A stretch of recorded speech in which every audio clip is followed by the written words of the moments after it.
আব্দুল্লাহ সাহেবের নবীজি গো, তুমি কি জানতে চাও, তুমি কি জানতে চাও আমি কোন কারণে সবার লাস্টে যাই এবং সবার ফার্স্টে আসি?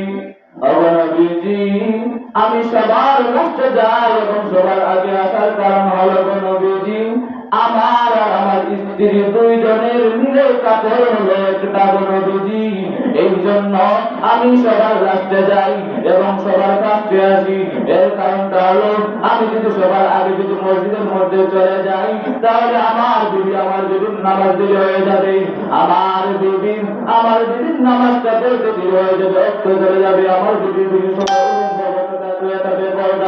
এই জন্য নবীজি গো, আমি সবার লাস্টে যাই এবং সবার ফার্স্টে আসার কারণ হলো মসজিদ থেকে গো নবীজি। আমি আসার পরে আমার বিবি কাপড় দিয়ে নামাজ পড়ে, এই জন্য আমি সবার ফার্স্টে বাড়ির মধ্যে চলে আসি। নবীজি এই কথা শুনে চোখের মধ্যে পানি চলে আসে, বলেন কি কষ্ট আমার সাহাবী। এরপরে নবীজি অন্যদিকে যাত্রা দিলেন, নবীজি দেখেন তার দুইজন পুত্র, ছোট্ট ছোট্ট পুত্র, এই দুই ছোট্ট পুত্রকে এক ইহুদি শিকল দিয়ে বেঁধে রেখেছে, নবীজি বলেন, এ আব্দুল্লাহ আনসারী, তোমার এই দুইজন ছেলেকে কেন শিকল দিয়ে বেঁধে রেখেছে? আব্দুল্লাহ আনসারী বলেন, নবীজি গো, তুমি কি জানতে চাও এই দুই বাচ্চাকে এই জন্য শিকল দিয়ে বেঁধে রেখেছে?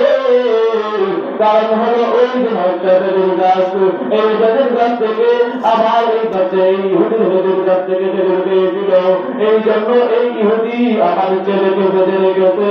ও নবীজি, আমি কি করতে পারি, এই কারণে আমার ছেলেকে বেঁধে রেখেছে। নবীজি বলেন, এই সাহাবীরা তোমরা কে আসো, এই আব্দুল্লাহ আনসারীকে বেদের গাছটা দান করবে।